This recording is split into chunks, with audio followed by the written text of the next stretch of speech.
Gente, você já parou para pensar se o pecado pode estar te impedindo de avançar na vida?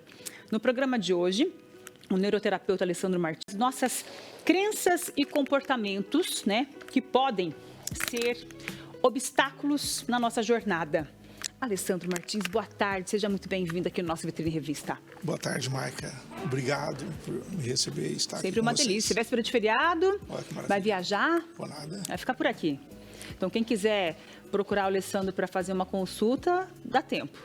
Talvez, né? Não é bem assim, né? Não sou tão fácil assim, né? Não. Tem que ver a agenda, né, Alessandro? Tem que dar uma olhada na agenda. Vamos fazer o seguinte, como a gente tá vivendo esse momento de quaresma, encerrando aí, e vivendo a Semana Santa, a gente sabe que pecado, né, sempre falado, a gente tem aí os 7 pecados capitais, e o pecado, realmente, ele pode ser algo que atrapalhe na nossa evolução? É um obstáculo para que a gente tenha aí conquistas na nossa jornada? Sim, o pecado não deixa de ser um trauma, né? Porque o que é pecado, né? O que é pecado? Pecado significa errar o alvo, né? Toda vez que você erra, você pecou, entendeu? Não importa em que nível. O problema é que nós consideramos pecadinhos, nós fazemos acepção de pecados, né? Uma diversidade de pecados, mas tem pecados que nos incomodam, né? A ponto de nós nos privar do nosso merecimento, nos privar de uma vida melhor, porque eu não mereço, olha o que eu fiz, olha quem eu sou, né? Olha o que aconteceu, você não conhece a minha história, né? Quantas vezes a gente escuta pessoas falando disso, por quê? Porque ela não se perdoa, né? É incrível a obra de Cristo, né? Porque o que Cristo fez? Ele fez aquilo que muitas vezes nós não éramos capazes de fazer. Ele nos perdoou, agora existe um movimento que nós precisamos fazer, que é nos perdoar. Entendendo? Então, nos perdoar. Às vezes, todo mundo te perdoou daquilo que aconteceu, mas você não se perdoa, você continua carregando aquilo. E isso se torna um peso, né? Então, assim, quantas pessoas estão carregando dívidas, né? Dívidas emocionais. Isso tudo a gente chama de pecado. É pecado. Tudo aquilo que você errou ou erraram com você são pecados que você está carregando e, de alguma forma, alguns você consegue, né, pela fé, né, se livrar através de Cristo, pelo aquilo que Ele fez, e outros você talvez não consiga acreditar, né, e aí você continua carregando isso, né, então assim, é muito interessante, né. Uma vez eu tive uma dificuldade em relação a um pecado, e aí eu falei assim, nossa, como é que eu faço, né, Deus tinha dito que tinha me perdoado pela palavra, mas eu não me sentia perdoado, né, e um dia eu li lá, né, se o meu coração me condena, maior é Deus do que o meu coração. Ou seja, eu posso ter um sentimento de culpa, mas Deus já me perdoou, né? E Deus é muito maior do que o meu sentimento, é muito maior do que aquilo que eu penso, do que aquilo que eu acho. Então, qual que é a verdade? É aquela que eu sinto, aquilo que Ele disse, né? Agora, quanto que eu coloco de fé naquilo que Ele disse? Isso vai de relacionamento, né? Muitas pessoas sabem que Deus ama ela, mas não sente. É diferente, saber e sentir. O sentir vai de relacionamento, vai de caminhar. E como é que eu consigo avançar em relação a essas coisas, né? É experimentando, né? O quanto eu me sinto amado por Deus ou o quanto que eu me sinto perdoado. Essa questão do pecado, né? De eu achar que eu não mereço, não sou merecedor de certas conquistas, de um avanço na vida, acaba se tornando, então, esse sentimento de culpa uma crença limitante? Sim, totalmente, porque você se condiciona àquele limite, àquela regra, àquela lei. Eu não podia ter feito. Então, se você começa a fazer, imagina quantas pessoas que dizem assim, eu não posso ter dinheiro. Por quê? Porque uma vez, na minha casa, o meu pai teve dinheiro, ganhou um bom dinheiro, abandonou a minha mãe. E aí ele coloca aquela crença, por ele não ter perdoado o pai dele, ele acha que se ele ganhar muito dinheiro, ele vai abandonar a família dele. Então, assim, existem níveis subconscientes que as pessoas não conseguem entender por que elas muitas vezes estão patinando, elas não conseguem romper. Por quê? Porque aquilo ali representa algo que aconteceu lá atrás que ela não superou. A gente tem uma participação de uma telespectadora, ela não quis se pronunciar, ela está perguntando assim, se quando a gente pede perdão para a pessoa e a pessoa não perdoa, o que ela deve fazer? Como que ela deve seguir a vida dela, né? Sim. Porque isso se faz mais. Se ela chegou ao ponto de pedir perdão, a pessoa falou não. E ela está participando aqui porque realmente deve estar machucando isso Sim. nela, né? Eu faria uma outra pergunta, né? O que é mais difícil? Perdoar ou ser perdoado? Né? Então, assim, pedir perdão ou dar perdão? O que é mais difícil?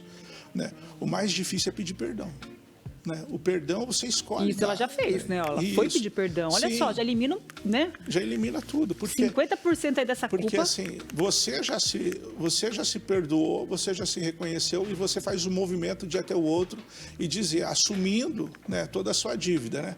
Mas a gente precisa ter um pouco mais de clareza sobre isso, sobre o perdão, porque muitas vezes, por exemplo, imagina que eu venho aqui, te ofendo e te dou um tapa na sua cara e você fica aí toda constrangida e humilhada. Entendeu? Aí eu venho aqui no outro dia, diante de todo mundo, e falo assim, ô Maica, me perdoa, né, pelo que eu fiz, né? E aí você é obrigada a me perdoar porque está sendo constrangida na frente de todo mundo. E realmente você não está me perdoando, você só está sendo constrangida. Quando eu literalmente quero pedir perdão a alguém, eu dou a chance daquela pessoa retribuir. Então eu coloco meu rosto aqui e digo, me perdoa, se precisar, tá aqui, pode descontar.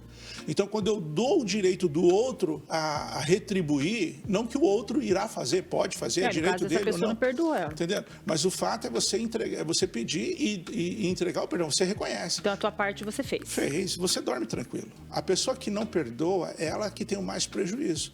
Porque ela não dorme enquanto o outro está dormindo, está indo na festa. Imagina, eu fui ofendido e vai ter um churrasco e a pessoa que me ofendeu está lá.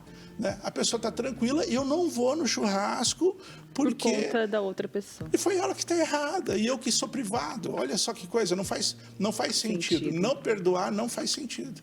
Entendeu? Então, assim, por que eu tenho dificuldades de perdoar? Não tem nada a ver com aquela pessoa em si. E isso eu quero chamar a atenção dos telespectadores. Não tem nada a ver com aquela pessoa. Você não consegue perdoar ela porque ela representa alguém na sua vida. Ela representa algo que aconteceu muito lá atrás. E isso tem seguido um padrão. E naquele momento, com aquela pessoa, transbordou. Mas, normalmente, 99 problemas que nós temos é em relação a pai e mãe. Em relação a pai e mãe. Então, as pessoas não conseguem entender. Essa situação lá no passado. E aí é onde entra o Alessandro, né? Que faz o atendimento de neuroterapia e que pode ajudar você a dar um pulo, né? Um salto na sua vida. Quero agradecer a sua presença aqui, sempre trazendo, né, assuntos reflexivos, de autoconhecimento. É sempre um prazer ter você aqui e que as pessoas possam, né, através desse bate-papo aqui, de alguma maneira, buscar pela ajuda, né? Obrigada, tá? Boa Páscoa para você. Eu que agradeço, para nós todos. E aí, gente, quantas pessoas, né, que vivem presas em medos, culpas, traumas, aí, até se achando pecadora, né, e fazendo esse pecado, esse erro se tornar uma crença limitante e sem perceber que isso também pode impedir, né, de você estar aproveitando a vida de verdade. Talvez você pode ser uma dessas pessoas, mas a boa notícia é que você pode superar essas barreiras, você pode ser muito mais, né, do que você imagina. Agora pense um pouco quanto isso já te custou até hoje, quantas oportunidades você perdeu, relacionamentos, né, que não deram certo, quanto mais tempo e dinheiro você ainda vai gastar tentando resolver sozinho e sem resultado. O neuroterapeuta Alessandro Martins, nosso parceiro de todas as quintas aqui, já ajudou centenas de pessoas a se libertarem, né, de bloqueios emocionais, muitas delas em apenas uma única sessão. E você vai continuar carregando esse peso ou vai decidir se libertar agora, gente? Dê o primeiro passo. Chame agora através do WhatsApp 43 98403 5338 e agende a sua sessão de diagnóstico gratuita. Você que assiste o Vitrine Revista tem essa possibilidade. Se conecte com ele, ó, Consultor Performance no Instagram e descubra, né, como liberar o seu verdadeiro potencial. Você pode muito mais, meu amigo. Segue o Alessandro aí, que é muito bacana o Instagram dele, os conteúdos que ele traz para que a gente possa melhorar, né? Seguir a nossa vida com mais equilíbrio, ó, avançando.